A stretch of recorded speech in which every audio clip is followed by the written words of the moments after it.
朋友们，大家好，我是阿泰。现在呢，我在我们遵义市播州区平镇葛老族乡的葛藤村，也就是我们当地说的甘溪。在这个村庄的后山呢，有几万亩的连片荒山，也就是现在我所在的位置啊。有很多朋友呢，让我跟大家找这种可以种植中药材啊，以及可以养殖的地方。那么这里有几万亩的连片荒山，所以呢，就可以容纳非常多想创业搞养殖的人啊。而且这个地方呢，没有多少的住户啊，基本上几万亩的荒山之内啊，几乎是没有人烟的，就是有人居住也都非常少。而且这个地方啊，相对来说你是比较好跟老百姓谈合作的。为什么？因为每家每户几乎都有3到500亩的这种荒山和土地。你想一下，如果你是想搞一点小的养殖，那么你就可以找一家人合作就可以了，非常好谈。当然你如果说开发大项目呢，也是这个家数很少。你可以想一下，1万亩土地也就是20来户人家，你想一下是不是很好去谈这个？那么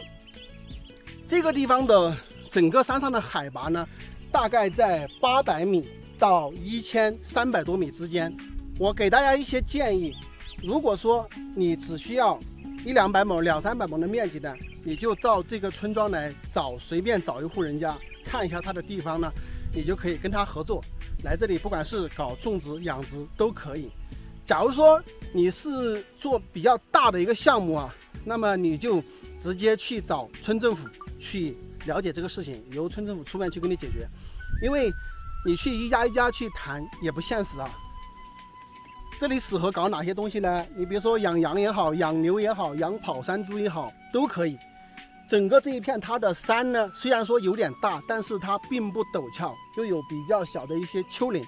那么坡度也不是特别大，所以说适合搞很多东西。而且呢，有一些山上呢，他们好像是以前做过那种坡改梯项目的。当然这个东西呢，你不用管，它没有被人承包，它都是这个政府项目落到这个地方来做的。那这种呢，也同样是你直接找老百姓去谈。反正这里啊，可以做很多你想得到的扩散的一些项目。公路也是通到这个山垭口，那么再往前方去呢，就是仁怀，这边下去呢就是甘溪村，所以这个地方的交通也非常的不错。那么像山上呢，又可以做这种风力发电，好像之前我听人说过，有可能在这个山顶要做风力发电，但是目前好像还没有实施啊。你们看一下这里天多么的蓝，然后下方你可以看到云海啊，现在我站在山顶啊，下方可以看到云海，然后山上呢就是太阳出来了，非常的壮观，非常的漂亮啊。所以说在这儿呢，也可以达到修身养性的一个效果。你这种康养的一些项目呢，也可以在这里搞啊。而且山顶呢也是不缺水源的，水源也是没有问题。所以大家可以有兴趣的，不管你大的项目也好，小的项目也好，只要你有兴趣到山里面来发展的，你们都可以自己过来考察一下哈。地址呢我已经跟你们说清楚了，你们到达葛藤村之后呢，你问这个小地门叫三木崖啊，我现在所在的崖口呢就叫三木崖。那你们再问小地门呢，就有当地的人呢会指路给你上来看这一片大山，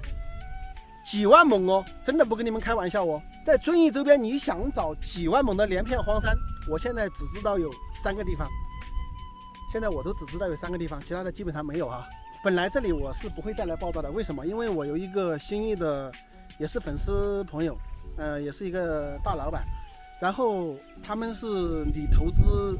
好像是1.7个亿，他当时跟我说的，准备在这里来开发康养以及这个教育等等相关的一些项目啊。但是呢，从去年年中开始就对接到年底。然后最终呢，好像不知道成没成。现在我跟他联系，手机也关机，可能是遇到一些棘手的问题啊。所以呢，我感觉好像他也没什么音讯。然后呢，我今天呢是走仁怀方向去玩，然后呢也经过这里，所以正好呢再跟大家报道一下。所以大家有兴趣的朋友呢，就赶紧过来这里参观考察一下，因为像这样的好地方的话，遇到大老板的话，一下就被他拿过去了，所以就没机会了哈。